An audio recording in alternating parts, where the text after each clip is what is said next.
Fala galera, vamos resolver questões da Banca Sebrasp aí do ano de 2024 sobre o modelo relacional. Vamos embora ver como é que a banca está cobrando esses conteúdos aí nesse ano de 24. Vamos lá. KUBR ali, né, analista. Em um modelo relacional, a cardinalidade de 1 para 10 significa que um registro em uma tabela pode estar associado a 10 registros em outra tabela. E aí? Certo ou errado? A cardinalidade de 1 para 10 significa que cada registro em uma tabela pode estar associado a 10 registros em outra tabela. Pessoal, essa questão tá corretinha, tá? Agora, vamos lá. Isso aqui é raro de acontecer, tá? Essa declaração específica do número exato de ocorrências, ela é rara de acontecer. Normalmente, quando a gente demonstra, quando a gente especifica, né, um relacionamento entre tabelas, ou a gente diz que ele é 1 para 1, ou a gente diz que ele é 1 para n, ou a gente diz que ele é n para n, ou n para m, ou n para m, qualquer letra aqui, tá? Basicamente a gente utiliza esses três tipos, digamos assim, de relacionamento. 1 para 1, 1 para n e n para n. Porém, esse n pode ser substituído por qualquer valor. Não é comum essa especificação nesse nível, mas por algum motivo, para aquele modelo faz sentido restringir. Faz sentido restringir. Então vamos imaginar um modelo hipotético em que cada tem apartamentos e garagens, né? E aí, cada morador, cada apartamento, tem direito a exatamente no máximo 3 garagens. No máximo 3 garagens. Então é um apartamento para garagem. Um apartamento pode ter no máximo 3 garagens. 3 garagens. Eu poderia dizer que é 1 para N também. E lá na regra de negócio dizer que é 3. Mas é possível fazer essa especificação nesse nível, tá? Não é comum. O mais comum é você ver 1 para N, N para N e 1 para 1. Porém, existe essa possibilidade de você representar números específicos na cardinalidade dos relacionamentos. Então, por isso que essa questão está corretíssima, tá? Está corretíssima. Vamos lá. Quando uma restrição de integridade referencial em um sistema gerenciador de banco de dados relacional é violada, o procedimento adequado é continuar com o fluxo, aceitar a ação, armazenar os dados para avaliação posterior, ou excluir os dados inseridos ou rejeitar a ação. Uma restrição de integridade foi violada. O que é a restrição de integridade referencial? Restrição de integridade referencial diz o seguinte, olha, se eu tenho aqui um relacionamento entre tabelas, que eu tenho um campo aqui que é chave estrangeira, esse campo, vamos desenhar aqui melhor. Se eu tenho aqui uma chave estrangeira, uma FK, ela faz referência a um valor válido de chave, seja primária, primary key, ou seja, uma chave candidata. O valor desse campo tem que ser um valor válido do campo que ele referencia, ou não ser preenchido. Ele pode até ser nulo, pode não ser preenchido, mas se existir, ele tem que referenciar o valor válido. Significa que, se essa tabela, por exemplo, é departamento, essa tabela aqui é funcionário, func, e essa é departamento, dept. Se aqui é a matrícula do funcionário, a chave estrangeira é a matrícula do funcionário, essa matrícula tem que se referir a uma matrícula de um funcionário cadastrado. Não posso ter aqui um valor 789 e não existe nenhum funcionário com valor 789 na sua matrícula. Eu posso até ter algum departamento sem chefe, sem ninguém cadastrado, aí eu vou preencher com nulo. Não tem problema e não viola a restrição de integridade referencial. Agora, se existe o valor, tem que referenciar o valor válido. E aí, se for violada essa restrição ou qualquer outra restrição do banco de dados, seja uma restrição de integridade referencial, uma restrição de domínio, uma restrição de nulidade, de unicidade, qualquer uma, a ação vai ser rejeitada. Ou seja, não vai ser permitida a execução dessa ação. Não vai ser permitida a execução dessa ação. Bacana? Perfeito? Então, eu rejeito a ação que viola, né, a restrição de integridade, seja ela referencial ou seja ela qualquer coisa. Então, o gabarito letra E. No modelo relacional, uma tabela é composta por uma coleção de relacionamentos, em que cada linha representa uma instância de uma entidade do mundo real. No modelo relacional, uma tabela é composta por uma coleção de relacionamentos em que cada linha representa uma instância de uma entidade do mundo real. Pessoal, aqui é o seguinte, a banca deu essa questão como correta, mas não faz no menor sentido esse negócio aqui que está escrito aqui. Uma tabela é composta por uma coleção de relacionamentos? Não. Você tem uma coleção de linhas, uma coleção de tuplas, uma coleção de registros que representam dados e relacionamentos. E cada linha, de fato, é uma instância da entidade. Então, na verdade, é uma coleção de... Seria aqui uma coleção de entidades, ou uma coleção de dados, uma coleção de tuplas, uma coleção de linhas, de registros, estaria tudo certo. Mas coleção de relacionamento, não. Embora uma tabela represente também relacionamento, ela não é definida dessa forma, né, pessoal? Então é uma coleção de tuplas, uma coleção de linhas, uma coleção de registros que representam dados, que representam entidades e relacionamentos, que representam dados e relacionamentos. E cada linha é uma ocorrência, é uma instância, é um registro específico. Então você tem uma tabela pessoa e cada linha é uma pessoa específica. Agora, dizer que é uma coleção de relacionamento, a banca forçou a barra, né? Então aqui, a banca disse que é certo, porém o professor coloca como errada. Não faz sentido essa questão aqui, tá? Mas acontece. O fato de haver um campo-chave estrangeira com valor nulo não viola a restrição de chave estrangeira. E aí? O fato de haver um campo-chave estrangeira com valor nulo não viola a restrição de chave estrangeira. Seguinte, tabelinha relacionada com outra tabela por meio aqui, ó, de um campo que é chave estrangeira, FK. Faz referência à chave primária dessa tabela, ou à chave candidata. Isso é a restrição de integridade referencial ou restrição de chave estrangeira. Quer que adicionalmente, além de fazer essa referência, tem que existir o valor que está aqui, ó. Se aqui é 1, 2, 3, 4, 5, 6. Esses valores têm que estar aqui no campo que ele referencia. 1, 2, 3, 4, 5, 6. Tem que fazer referência a valores válidos. Eu não posso ter um valor aqui que não existe na outra tabela referenciada, no campo referenciado. Agora, não há nenhum problema de eu ter aqui nulo. Não há nenhum problema de eu ter aqui o valor nulo. Por quê? Porque aquele registro específico pode não estar relacionado obrigatoriamente a outra tabela. Então imagina aqui que essa tabela é funcionário e essa tabela é departamento. Eu posso ter um departamento sem o chefe cadastrado. Aquele departamento não tem chefe por algum motivo ainda. Então tá lá nulo. Não tem uma matrícula válida para ele. Por quê? Porque ninguém sabe quem é o chefe ainda. Tá nulo, beleza.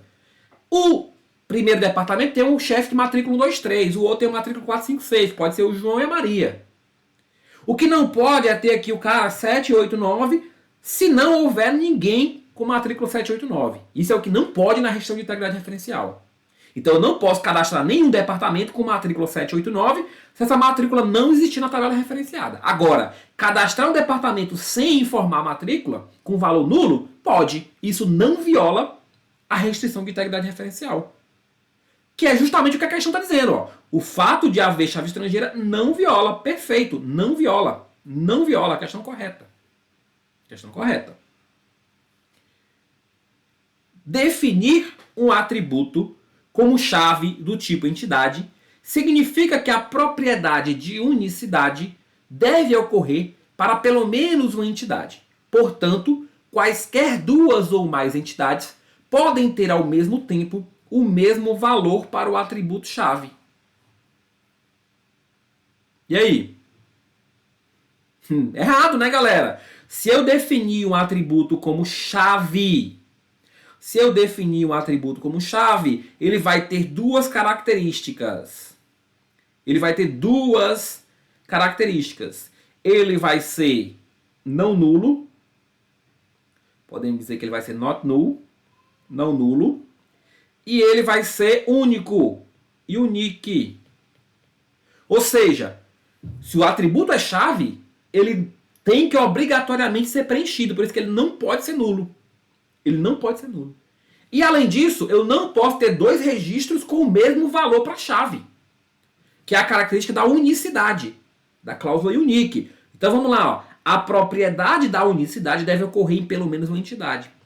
Não, a unicidade vai garantir em todos os registros. Portanto, quaisquer duas ou mais entidades podem ter ao mesmo tempo o mesmo valor? Não, não podem ter. Não podem ter o mesmo valor. Então a questão está totalmente equivocada. Dois registros numa tabela do modelo relacional não podem ter o mesmo valor para todos os atributos da sua chave. Em bancos de dados relacionais, a restrição de integridade da entidade estabelece entre duas relações e é usada para manter a consistência entre as tuplas nessas duas relações. Pessoal, qual é a restrição de integridade que é usada para manter consistência entre relações? Consistência entre relações é a restrição de integridade referencial.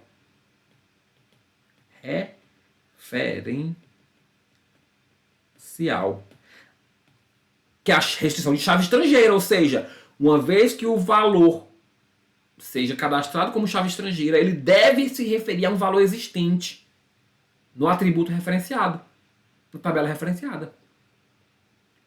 Não pode ser cadastrado um valor que não exista. Ela pode até ser nula, mas se for cadastrado tem que existir. O que é a restrição de integridade de entidade? Restrição de integridade de entidade diz o seguinte, olha, a chave da tabela não pode ser nula. Os atributos-chave não podem ser nulos, tem que ser obrigatoriamente preenchidos. Então são duas restrições de integridade diferentes. Por isso que essa questão está incorreta. Uma coisa é a referencial, que tem a ver com a chave estrangeira. Outra coisa é a de entidade, que tem a ver com a chave não ser nula. Chave primária ou a chave candidata. Perfeito? Então, questão incorreta. Em um banco relacional, uma chave primária é o conjunto de um ou mais campos utilizados para identificar um único registro da tabela. Perfeito, meu povo. Se eu tenho aqui uma tabela, CPF, nome, salário, cargo. O atributo-chave, ou os atributos-chave, porque pode ser mais de um, serve para quê? Para me identificar cada uma das linhas, para me identificar cada um dos registros, ou seja, cada CPF que você me der, eu sei exatamente a quem está se referindo. Porque a chave ela tem duas características. Ela é não nula, ou seja, todo mundo tem que ter, e ela não se repete entre os registros. Então, cada pessoa vai ter um valor diferente para a chave. Que é justamente o que a questão está dizendo. Ó. Tem que ter um conjunto de um ou mais campos. Não necessariamente é só um, não. Podem ser dois atributos. A, B, C, D. Pode ser a chave formada por A e B juntos. Porque o A sozinho, de repente, não é suficiente. Tem que ser os dois. Certo? Tem que ser os dois. Então, imagina um dependente de um funcionário. Um dependente de um funcionário, só o número dele de sequência não serve para identificar. Eu preciso do número dele e preciso também da matrícula do funcionário relacionada a ele. Ele é dependente de quem? Aí eu precisaria de dois atributos para poder identificar cada dependente. Então eu posso ter, mas o fato é que esses campos que foram em chave primária, eles servem para identificar cada linha. Através dele eu consigo diferenciar cada um dos registros. Então por isso que a questão está corretíssima. Chave estrangeira. Chave estrangeira é um campo que aponta para a chave primária de outra tabela ou da mesma tabela. Dessa forma, passa a existir uma relação entre duplas de duas tabelas ou de uma única tabela. E aí? Chave estrangeira é um campo que aponta para a chave primária de outra tabela ou da mesma tabela. Dessa forma, passa a existir uma relação entre duplas de duas tabelas ou de uma única tabela. É exatamente isso, né, pessoal? O campo chave estrangeira, né, a foreign key, ou a chave externa, ela é um atributo ou conjunto de atributos que aponta para a chave da outra tabela. Então eu tenho aqui minha foreign key, minha chave estrangeira, que é um atributo que vai apontar aqui para minha primary key, ou chave primária, ou chave candidata, tá? Cuidado, porque aqui pode ser primária, pode ser candidata também, porque no fim das contas a primária é só uma escolha entre as candidatas. Mas a questão não torna errado se não se referir a candidata. Se referir só à primária, você aceita como correto, tá? Então, ó, foreign key referencia essa primary key ou, né, a chave candidata. E aí ela faz relação. O detalhe é que pode ser duas tabelas, mas eu também posso ter um autorrelacionamento. De que forma? Aqui é a primary key dessa tabela. Toda tabela tem que ter uma primary key. É o que diz a restrição de chave. Toda tabela tem que ter uma chave primária. Toda tabela tem que ter uma chave primária. E eu posso ter o caso da chave estrangeira dessa tabela fazer referência à própria chave primária. Que é o caso do autorrelacionamento. Imagina o autorrelacionamento de casamento. Eu tenho o CPF da pessoa como chave primária e o CPF do cônjuge como chave estrangeira. E aí o CPF do cônjuge faz referência a quem? Faz referência a um registro da própria tabela. Então aqui eu posso ter duas tabelas ou uma única tabela sendo referenciada. A mesma tabela, que é o autorrelacionamento. Perfeito, isso é possível demais. Então questão correta. Para que uma tabela esteja da terceira forma normal, né? Normalização, é suficiente que ela não possua nenhuma coluna não chave que dependa de outra coluna não chave. Então é o seguinte, normalização a gente tem que lembrar que nós temos aí 5 formas normais nomeadas de 1 a 5 e tem a forma normal de Boyce-Codd ali, que é uma variação forte da terceira. Então nós temos a primeira forma normal, segunda forma normal, terceira forma normal de Boyce-Codd, quarta e quinta. Essas formas normais são cumulativas. O que quer dizer que para alcançar uma forma normal mais alta, eu preciso antes ter alcançado a anterior. Tá?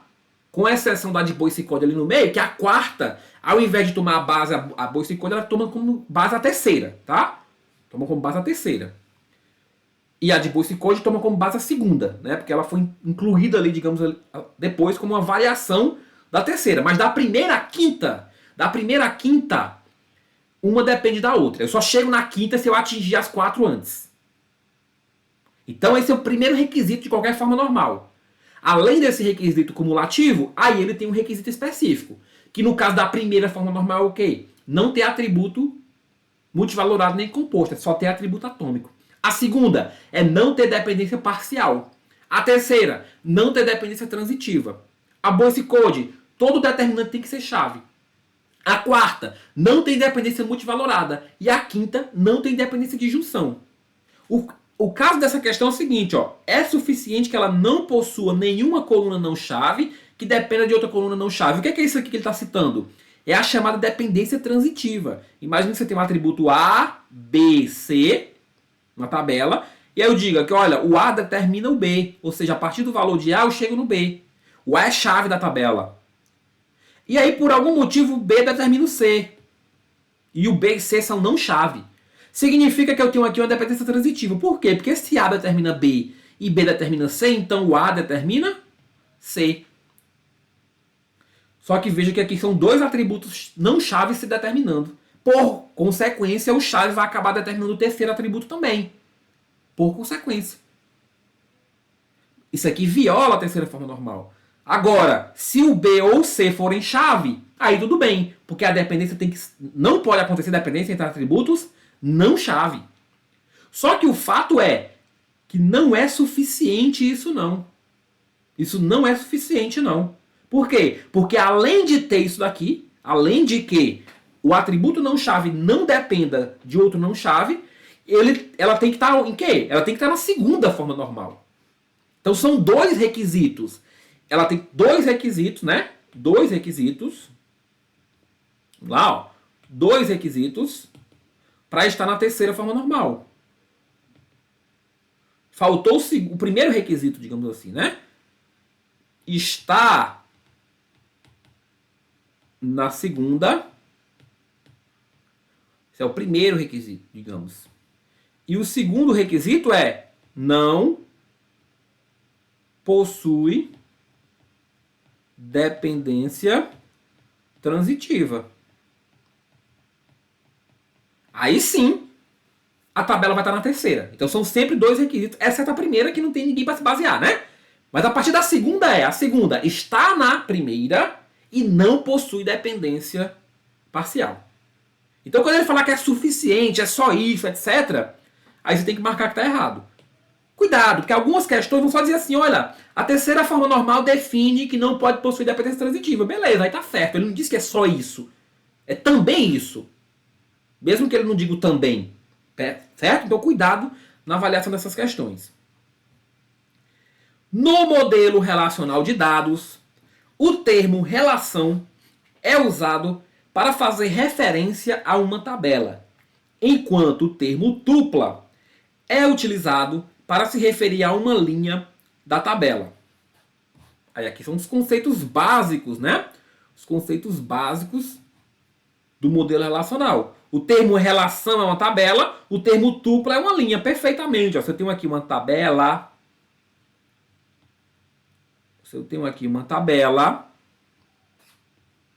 linhas e colunas, essa tabela formalmente é chamada de relação. As linhas, né? Elas são formalmente chamadas de tuplas. E as colunas, né? As colunas são formalmente chamadas de atributos. Vamos melhorar esse desenho aqui, ó. Vamos melhorar esse desenho? Então se liga nas definições que a gente vai pegar todos os sinônimos, inclusive. Então aqui, ó, tenho minha tabelinha. Aqui eu tenho os atributos, que são as nossas colunas. Aqui eu tenho as nossas linhas, que formalmente são chamadas de tuplas. E isso aqui é o quê? Isso aqui é a estrutura de relação ou tabela. Atributos são chamados também de colunas ou campos. Tuplas são chamadas também de linhas ou registros. E relação é chamada também de tabela. Perfeito? Então essa questão está corretinha. Perfeita, bacana demais. Vamos lá. A normalização de dados em um banco de dados é uma técnica que organiza os dados desse banco em uma escala específica, como valores entre 0 e 1. A normalização de banco de dados serve para isso? Técnica que organiza os dados desse banco em uma escala específica, como valores entre 0 e 1. Não, pessoal. Normalização em banco de dados não tem esse objetivo, não. Normalização em banco de dados tem o objetivo de reduzir menos redundância. É o processo, né, de analisar os esquemas da relação para promover menos redundância e menos anomalia. O que é que acontece normalmente no processo de normalização? Eu pego uma tabelona e vou quebrando essa tabela de modo a trabalhar essa questão de evitar duplicidade. Essa questão de evitar anomalia. Agora essa questão ela é interessante por quê? Porque existe a normalização de dados lá no contexto de processamento ETL. Aí lá nesse contexto de processamento ETL, no contexto de Business Intelligence, aí de fato a normalização é colocar o valor dentro de uma escala. Então, inclusive tem questão da própria banca que é certa naquele contexto. Se fala que a normalização no contexto de Business Intelligence, processamento de informações, análise de dados, ETL, aí sim, pré-processamento, aí sim a normalização seria colocar os dados dentro de uma escala. Mas aí são contextos diferentes. Em bancos de dados, não. Em banco de dados é o processo de reestruturar os esquemas de relação, de reestruturar as tabelas, de modo a reduzir redundância e de modo a reduzir anomalias. Por isso que essa questão aqui é incorreta. A respeito de modelagem relacional, para combinar informações de duas relações quaisquer, é correto o uso de. Então, operação de álgebra relacional que combina informação de duas tabelas. Na verdade, a gente só tem uma operação aqui, tá? Produto cartesiano. Produto cartesiano. O que o produto cartesiano faz? Operação de álgebra relacional. Imagina que eu tenho aqui uma tabela com três linhas, né? Tá aqui os atributos e tal. E eu tenho aqui outra tabelinha com duas linhas. O que o produto cartesiano faz? Ele pega cada linha da primeira tabela e associa com cada linha da segunda. Ele vai pegar a primeira linha da primeira com a primeira da segunda. Primeira linha da primeira com a segunda da segunda. E assim vai. Todos os registros, ele faz um cruzamento completo, uma associação completa das informações, a combinação completa das informações. Essa é a operação de produto cartesiano. Independente de ter correspondência ou não, independente de condição. A gente tem outra operação da álgebra relacional que é a junção. Aí na junção, aí a gente vai avaliar se tem associação entre o registro. Eu vou pegar, por exemplo, só o funcionário que ela está no departamento e vou trazer na mesma linha. O produto cartesiano, não. O resultado aqui vai ser o quê? Eu tenho uma tabela de 3 linhas, uma tabela de 2 linhas. O resultado vai ter 6 linhas, porque para cada linha da primeira, 2 da segunda. Na junção, eu tenho que avaliar qual que é a condição de retorno das informações. Tá? De retorno das informações. Bacana? Agora, pessoal, é o seguinte, né? Óbvio que nós temos aqui um conceito que poderia gerar dúvida, né? Que é da chave estrangeira. Da chave estrangeira. Aí qual que é o segredo? O segredo está aqui, em combinar informações. Combinar informações. A definição de produto cartesiano é justamente a combinação de informações de tabelas. A chave estrangeira, ela associa registros. Ela associa registros. Mas a gente não pode dizer que é uma combinação de dados. Não pode dizer que é uma combinação de informações. Não. Ela é uma associação de registros. Então é sutil a diferença, mas existe. Tá? É sutil a diferença, mas existe. Beleza? Vamos lá.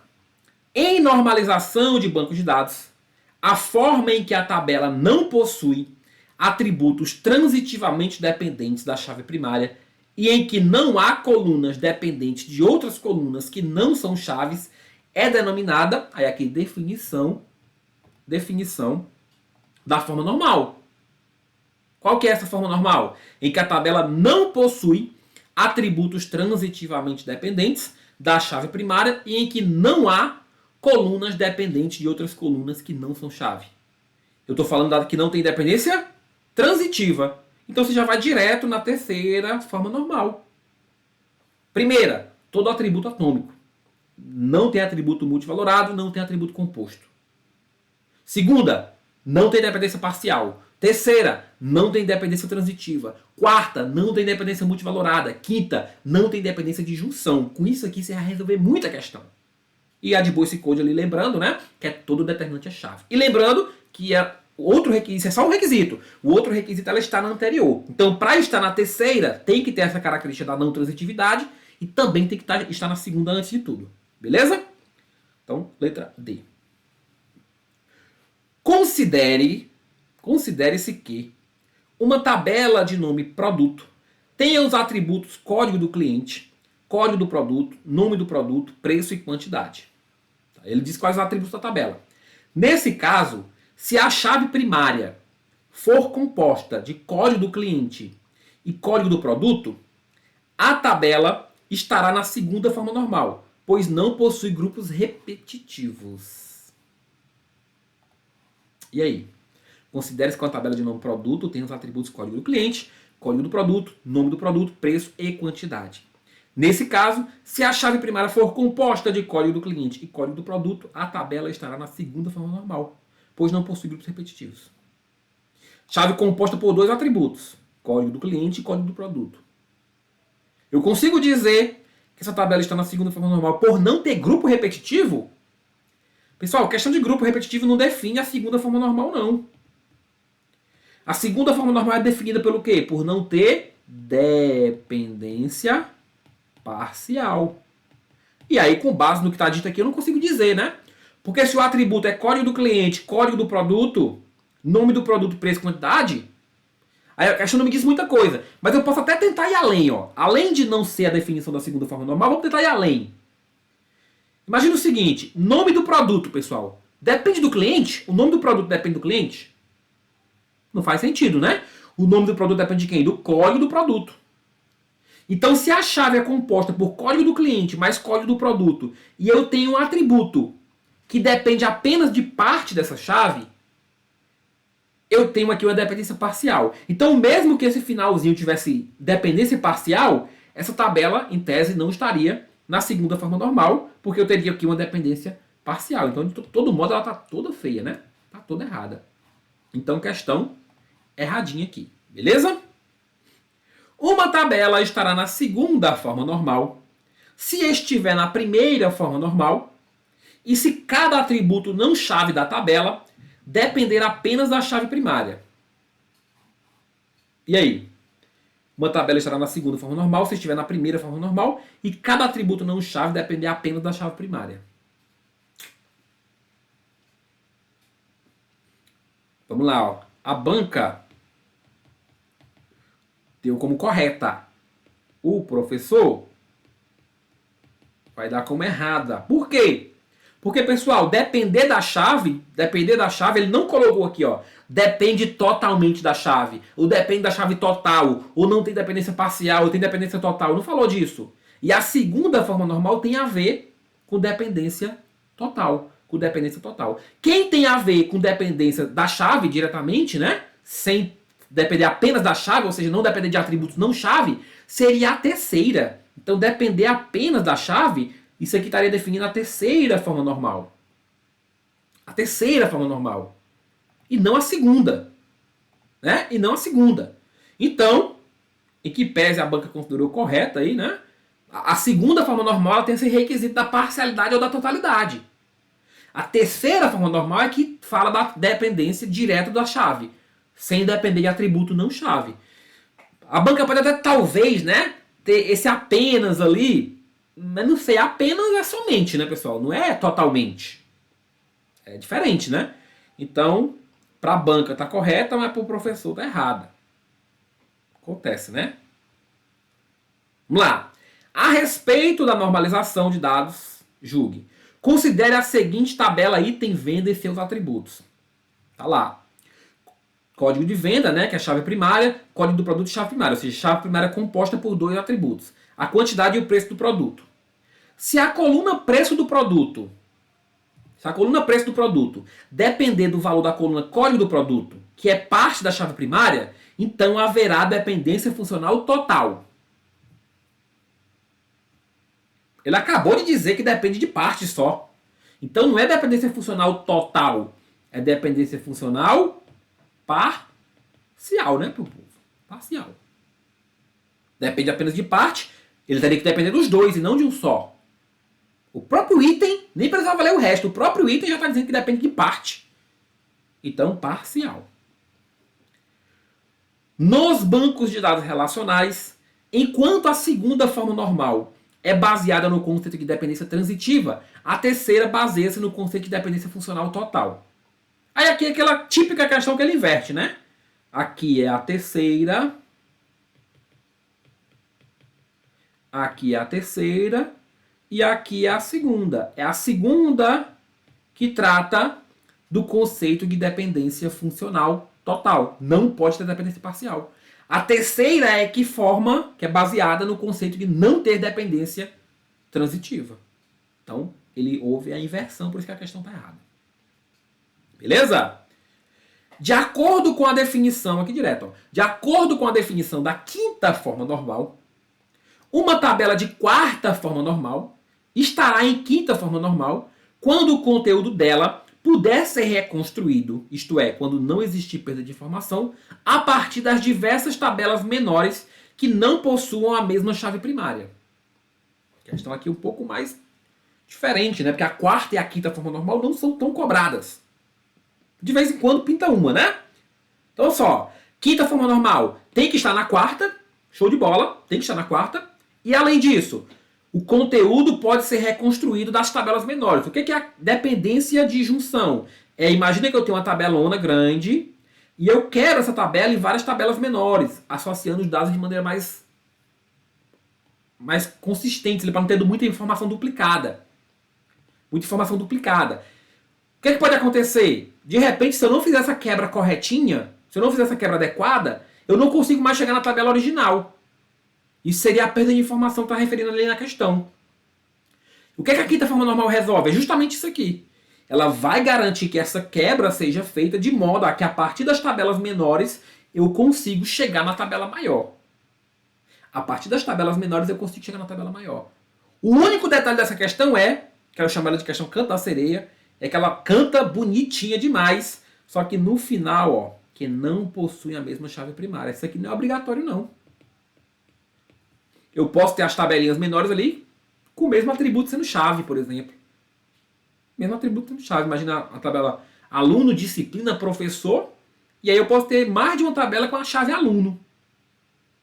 Mais de uma tabela com a chave aluno. Aluno associado ao professor, por exemplo. Aluno associado à disciplina. Posso, não tem problema não. Não tem problema não. Então esse finalzinho aqui que mata a definição. Por isso que a questão está errada. Em um banco de dados relacional, a estratégia de implementação, denominada materialização de view, implica criar fisicamente uma tabela temporária a partir da primeira consulta a essa view e mantê-la ativa por um determinado período, considerando que poderão seguir-se outras consultas. E aí? Perfeito, pessoal. O conceito de view materializada. Eu posso ter aqui a visão comum, e eu posso ter a visão materializada. A visão comum ela é uma tabela virtual. Eu não armazeno cópia dos dados, eu simplesmente faço uma consulta nas tabelas originais e armazeno a consulta. Não o resultado, a consulta só. O código. Quando alguém acessar essa visão, essa consulta vai rodar de novo, vai trazer os dados para esse cidadão. Já na view materializada, eu faço a consulta e crio uma tabela cópia. E crio uma tabela nova. Uma tabela auxiliar física. Eu crio uma nova tabela. Então aqui eu armazeno cópia dos dados. Quando alguém for acessar essa visão materializada, ele vai acessar essa tabela nova. E não a tabela original. Quando alguém lá na visão comum vai acessar a visão, ele não acessa uma tabela nova. Ele acessa os dados originais, só que realizando uma consulta, uma filtragem dos dados. Então essa é a diferença. Essa aqui não copia dados. Essa aqui copia dados, faz uma cópia dos dados. Beleza? Então essa questão está corretíssima sobre a visão materializada. Uma view é uma representação virtual de dados que se comporta como uma tabela, formada a partir de uma consulta em tabelas relacionadas. É exatamente isso que a gente acabou de ver, né, pessoal? A visão é representação virtual dos dados. Então tem lá os dados, na tabelinha original. E aí, de repente, você não quer dar acesso para um grupo de usuário a todos os dados. Você pode fazer uma filtragem de colunas, por exemplo, uma filtragem de dados, etc. Aqui você deriva uma visão, uma view. Faz uma consultinha aqui, SQL, create view, nananã. Isso não importa para esse tipo de questão, mas basicamente essa view vai armazenar isso aqui. Quando o cidadão for consultar essa visão, o que é que vai acontecer? vai rodar esse códigozinho, vai buscar os dados e vai mostrar para o cidadão. Isso na visão normal. Na visão materializada, essa tabela seria armazenada também. Essa segunda tabela seria armazenada também para ser consultada posteriormente. Beleza? Então, questão corretinha. A chave estrangeira é definida como um conjunto de um ou mais campos para definir univocamente um único registro. A chave estrangeira é definida como um conjunto de um ou mais campos para definir única... Aqui não, né, pessoal? É a chave só. A chave, aqui ele poderia trocar inclusive por. Ó, vamos tá. A chave estrangeira não, tá? O que é que não pode aqui? Chave estrangeira. Porque chave estrangeira não distingue registros, não identifica registros. Chave estrangeira associa registros. Ela faz a ligação entre registros. O que poderia ser no lugar de chave estrangeira aqui? Qualquer um dos conceitos de chave, incluindo superchave, que é qualquer conjunto de atributos que identifica, mesmo que tenha atributos a mais, além. Simplesmente chave, que é a superchave mínima, ou seja, aquela superchave que não tem os atributos em excesso. Poderia ser chave candidata, que é qualquer uma das possíveis chaves. Uma tabela pode ter mais de uma chave. Candidata. E poderia ser chave primária, que é a escolhida dentre as candidatas para ser o meio principal. Todas essas chaves aqui, ó, elas têm a mesma característica de distinguir os registros. Através dela você consegue identificar o registro. E aí cada uma tem uma coisinha a mais, né? A superchave pode ter os atributos além, a chave é a superchave mínima, cada uma das chaves possíveis é uma chave candidata, e a escolhida é a primária, deixando as outras sendo secundárias. Então qualquer valor desses aqui que tivesse no lugar de chave estrangeira era válido. Só que chave estrangeira não. Chave estrangeira é para associar registro. É outra funcionalidade, é no outro grupo, digamos assim.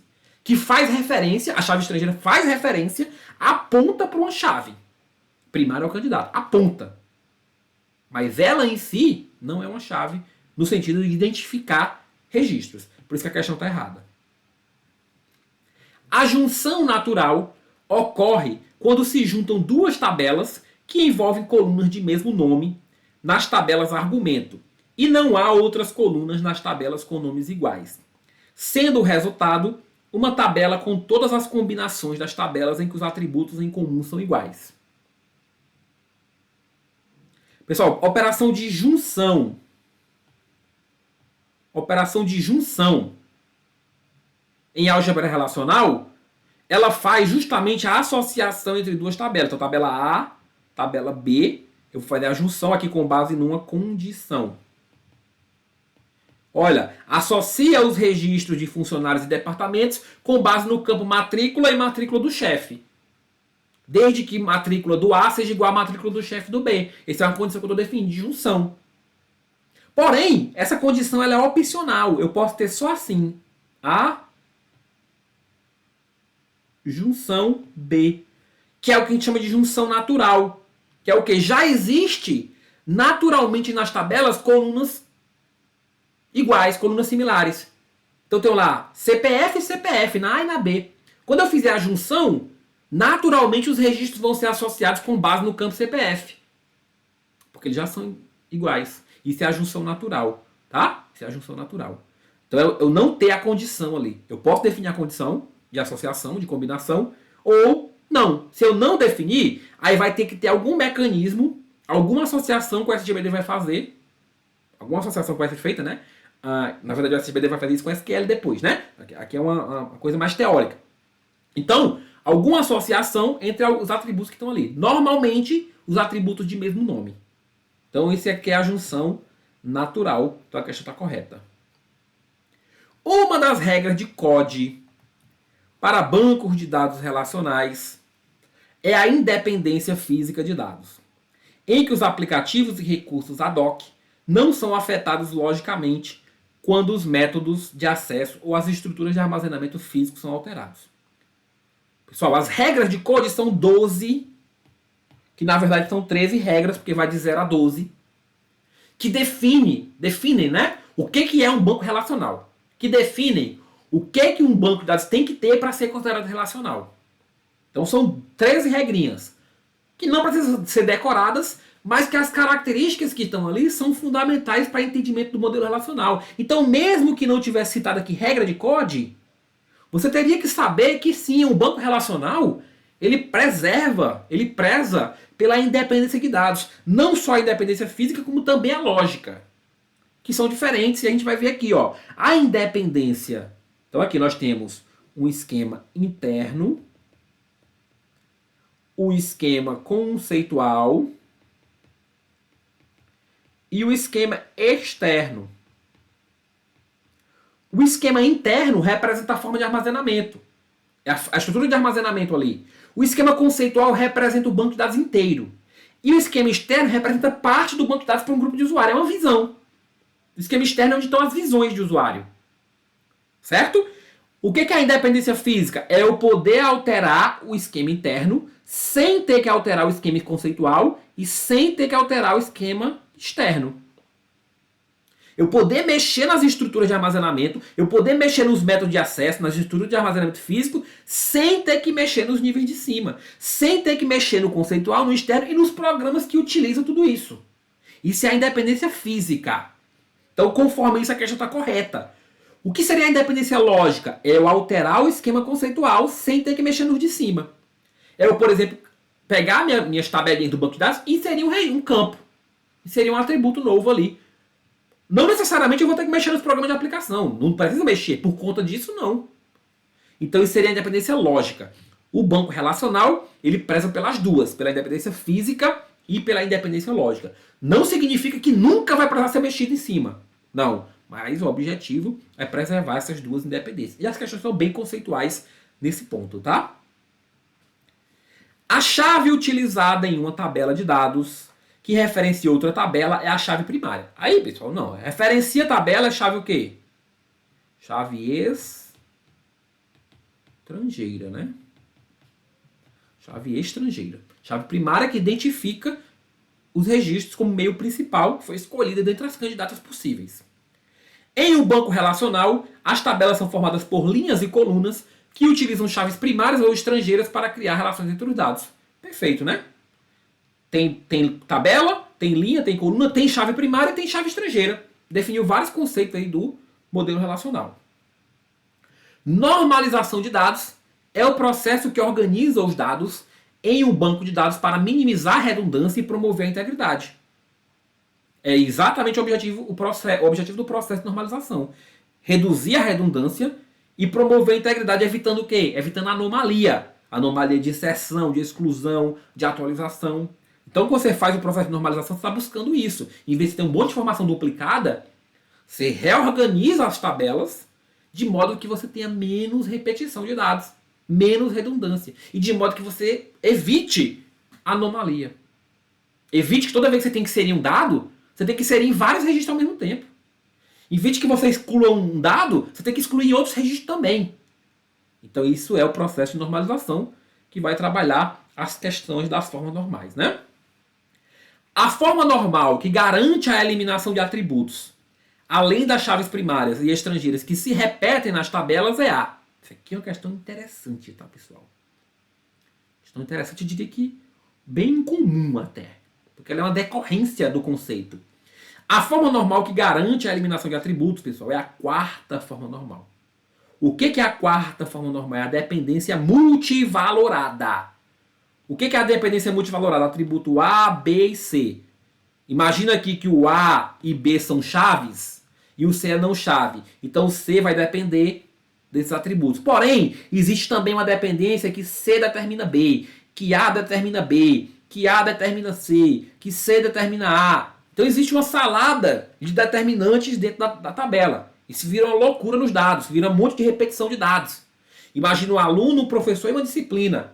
Aí imagina o aluno João, que faz a disciplina matemática com a professora Maria. Se eu tiver que botar outra professora Maria com matemática, eu vou ter que repetir isso para outro aluno. Só que a professora determina a disciplina, o aluno também determina a disciplina. Então vira uma salada. Então o que é que ele faz? Ele elimina atributo dessa tabela fazendo a quebra. Então fica aqui uma tabelinha com AB, outra tabelinha com BC, por exemplo. Ele remove esses atributos repetidos. Não é que sejam repetidos exatamente, mas que trazem repetições de dados. Então isso é a quarta forma normal. Em um banco relacional, uma tabela está na segunda forma normal, quando toda coluna não chave depende diretamente da chave. Não, isso aqui é a definição de quem? Da terceira, né? A segunda é, eu não tenho dependência parcial, ou seja, depende da totalidade da chave. Aí seria correto para a segunda forma normal. Bacana? Com isso, nós fizemos muitas questões em 2024 da banca CESP-Sebrasp sobre o tema modelo relacional.